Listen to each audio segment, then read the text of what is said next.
নমস্কাৰ, আপোনালোক সকলোকে মোৰ চেনেললৈ স্বাগতম জনালোঁ। আজি মই আপোনালোকৰ মাজত এটা কাষ্টাৰ্ড কেকৰ ৰেচিপি লৈ আহিছোঁ। তাৰ কাৰণে মই অকণমান টুটি ফুটি এনেদৰে এচামুচ ময়দাত সানি অলপ সময়ৰ কাৰণে থৈ দিম। টুটি ফুটিখিনি কালাৰিং টুটি ফুটিও পায়, কিন্তু মোৰ ওচৰত নাছিলে কাৰণে মই ইয়াকে ইউজ কৰিছোঁ। আৰু তাৰপিছতে মই একাপতকৈ অকণমান কম গাখীৰত এচামুচ ভিনেগাৰ দি অলপ সময়ৰ কাৰণে ঢাকি থ'ম। অলপ সময়ৰ কাৰণে ঢাকি থৈছোঁ। তাৰপিছত মই চালনীখনত একাপ ময়দা, এচামুচ কৰ্ণফ্ল'ৰ,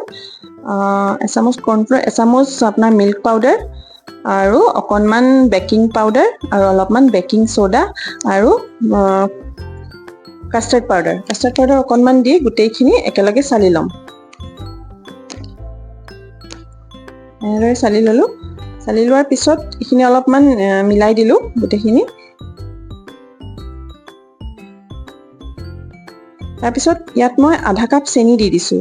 চেনিখিনি আপোনালোকৰ নিজৰ জোখমতে দিব পাৰে। মই ইয়াত আধা কাপ ইউজ কৰিছোঁ আৰু অকণমান ৰিফাইন অইল দি দিছোঁ। তাৰপিছত ইয়াত মই অকণমান এচামুচ ভেনিলা এচেঞ্চ দি দিছোঁ। তাৰপিছতে মই এতিয়া এইখিনি মিশ্ৰণখিনি ভালদৰে মিহলি কৰি ল'ম। তাৰপিছত ইয়াত মই ঢাকি ৰখা সেই গাখীৰখিনি অলপ অলপকৈ দি সানি ল'ম। গোটেইখিনি একেলগে ধুনীয়াকৈ সানি ল'ম। সানি মই এনেদৰে এটা মিশ্ৰণ তৈয়াৰ কৰিলোঁ। মিশ্ৰণখিনি বেছি পাতলো হ'ব নালাগে, বেছি ডাঠো হ'ব নালাগে। এনেকুৱা তাৰৰ দৰে হ'লেই হৈ যাব। আৰু ইয়াতে এতিয়া মই টুটি ফুটিখিনি অলপ অলপকৈ দি মিলাই ল'ম। আৰু মই এতিয়া ৰেডি কৰি থোৱা কেক টিনটোত এই গোটেইখিনি মিশ্ৰণখিনি দি দিম। এনেদৰে গোটেই মিশ্ৰণখিনি ঢালি দিলোঁ। ঢালি দিয়াৰ পিছত এনেকৈ অলপমান টেপ কৰি লৈছোঁ যাতে বাবলছখিনি ওলাই যায়।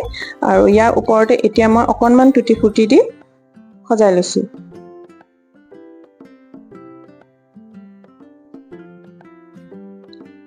এনেদৰে সজাই লৈছোঁ।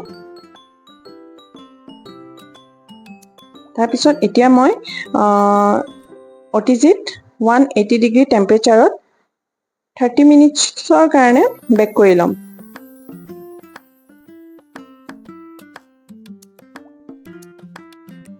বেক কৰি লোৱাৰ পিছত এয়া মোৰ কেক ৰেডি। কেনেকুৱা লাগিছে আপোনালোকে জনাব। ধন্যবাদ।